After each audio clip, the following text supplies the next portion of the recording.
انبیاء کرام علیہ السلام کی زندگی اللہ تعالیٰ کی عظیم نشانیاں ہیں۔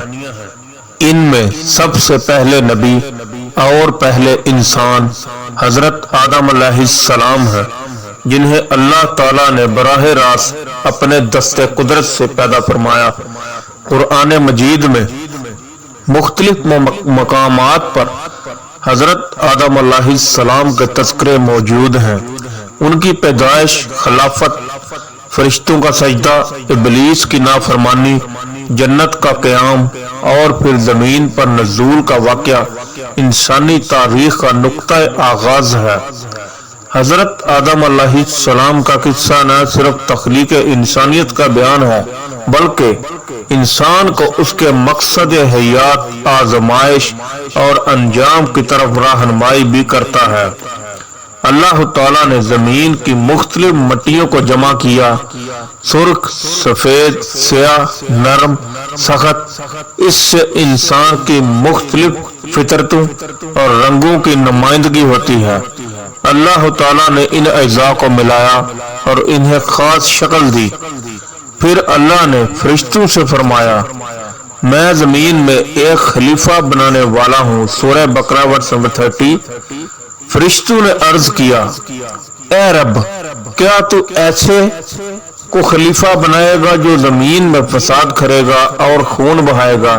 اللہ تعالیٰ نے فرمایا، میں وہ جانتا ہوں جو تم نہیں جانتے۔ اس مکالمے نے واضح کر دیا کہ انسان کو عظیم مقصد کے ساتھ پیدا کیا جا رہا ہے۔ جب حضرت آدم علیہ السلام کا جسد تیار ہو گیا تو اللہ تعالیٰ نے اس میں اپنی روح پھونکی۔ جیسے ہی روح آئی، آپ علیہ السلام کو حرکت و شعور نصیب ہوا۔ آپ چھینکنے لگے تو اللہ نے تلقین کی کہ کہو الحمدللہ۔ یوں انسان کی زبان پر سب سے پہلا کلمہ اللہ کی حمد و ثنا تھا۔ اللہ نے جواب میں فرمایا، یرحمک اللہ، اللہ تم پر رحم کرے۔ اللہ نے فرشتوں کو حکم دیا کہ حضرت آدم علیہ السلام کو سجدہ کریں۔ یہ سجدہ عبادت کا نہیں بلکہ تعظیم اور اطاعت الہی کے طور پر تھا۔ تمام فرشتوں نے فوراً سجدہ کیا سوائے ابلیس کے۔ ابلیس جنات میں سے تھا۔ اس نے تکبر کیا اور کہا، میں اس سے بہتر ہوں، مجھے آگ سے پیدا کیا گیا اور اسے مٹی سے۔ یہ تکبر اس کے کفر اور لعنت کا سبب بن گیا۔ اللہ نے اسے اپنی رحمت سے دور کر دیا اور قیامت تک کے لیے مہلت دی۔ اس نے عہد کیا کہ انسان کو بہکا کر سیدھے راستے سے ہٹائے گا۔ اللہ تعالیٰ نے حضرت آدم علیہ السلام کو تمام اشیاء کے نام سکھائے، پھر فرشتوں کے سامنے پیش کیا اور فرمایا، اگر تم سچے ہو تو ان کے نام بتاؤ۔ فرشتے عاجز آ گئے اور کہنے لگے، سبحانک لا علم لنا ما علمتنا، پاک ہے تو، ہمیں کوئی علم نہیں مگر جو تو نے ہمیں سکھایا ہے۔ اس طرح حضرت آدم علیہ السلام کا شرف اور فضیلت فرشتوں پر ظاہر ہو گئی۔ اللہ تعالیٰ نے حضرت آدم علیہ السلام کو جنت میں ٹھہرایا اور ان کے سکون کے لیے حضرت حوا کو پیدا فرمایا۔ دونوں میاں بیوی جنت میں رہنے لگے اور انہیں ہر نعمت سے لطف اندوز ہونے کی اجازت تھی، لیکن ساتھ ہی ایک حکم دیا گیا، اس درخت کے قریب نہ جانا ورنہ ظالموں میں شمار ہو جاؤ گے۔ ابلیس نے حسد اور بغض کی وجہ سے حضرت آدم و حوا کو بہکانے کی کوشش کی۔ اس نے کہا، اس درخت کا پھل کھا لو تو تم ہمیشہ زندہ رہو گے یا فرشتے بن جاؤ گے۔ آخر کار آدم و حوا بہک گئے اور اس درخت کا پھل کھا لیا۔ فوراً ان کے لباس اتر گئے اور وہ شرمگین ہوئے۔ دونوں نے فوراً توبہ کی اور کہا، ربنا ظلمنا انفسنا وان لم تغفر لنا وترحمنا لنکونن من الخاسرین۔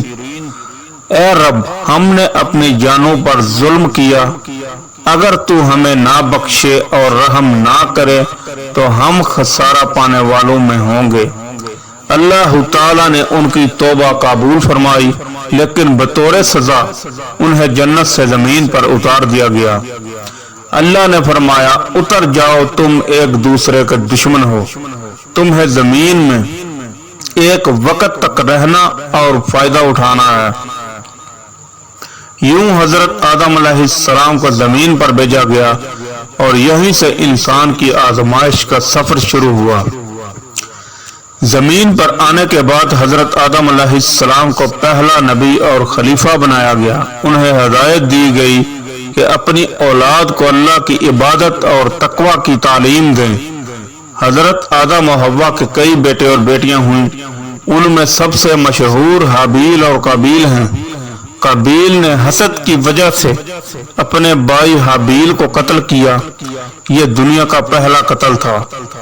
حضرت آدم علیہ السلام اللہ کے نبی تھے، وہ اپنی اولاد کو توحید، عبادت اور اچھے اخلاق کی تعلیم دیتے تھے۔ اللہ نے انہیں وحی کے ذریعے ہدایت دی۔ روایات کے مطابق حضرت آدم علیہ السلام نے تقریباً 930 برس کی عمر پائی۔ وفات کے بعد انہیں زمین میں دفن کیا گیا۔ یہ بھی انسانی تاریخ کا پہلا جنازہ اور تدفین تھی۔ انسان کی اصل ہم سب مٹی سے پیدا ہوئے ہیں، لہذا تکبر کی کوئی گنجائش نہیں۔ فرشتوں کی طرح اطاعت کرنے سے عزت ملتی ہے، جبکہ ابلیس کی طرح نافرمانی ہلاکت کا باعث ہے۔ حضرت آدم علیہ السلام کی لغزش کے بعد سچی توبہ نے انہیں دوبارہ عزت بخشی۔ زمین پر انسان کا مقصد آزمائش، عبادت اور خلافت ہے۔ شیطان ہمیشہ انسان کو بہکانے کی کوشش کرے گا، لہذا تقوی اور ذکر الہی ضروری ہے۔ حضرت آدم علیہ السلام کا قصہ قرآن و حدیث میں بیان کردہ نہایت اہم واقعہ ہے۔ یہ قصہ انسان کو اس کے اصل مقصد، دشمن اور انجام سے آگاہ کرتا ہے۔ آدم علیہ السلام کی زندگی ہمیں یہ سبق دیتی ہے کہ انسان سے غلطی ہو جائے تو مایوس ہونے کی بجائے اللہ کی طرف رجوع کرے۔ اللہ تعالیٰ نے انسان کو اشرف المخلوقات بنایا ہے، لہذا اس کا فرض ہے کہ وہ اپنی زندگی کو اللہ کے حکم کے مطابق گزارے۔ ناظرین، اگر آپ اس طرح کی تاریخی اور اسلامی ویڈیوز مزید دیکھنا چاہتے ہیں تو برائے مہربانی فرما کر اس چینل کو سپورٹ کریں اور سبسکرائب کریں، بیل آئیکن کو پریس کریں اور نوٹیفیکیشن آل پر کلک کریں تاکہ ہر نئی آنے والی ویڈیو آپ تک پہنچ سکے۔ اللہ آپ کا حامی و ناصر ہو۔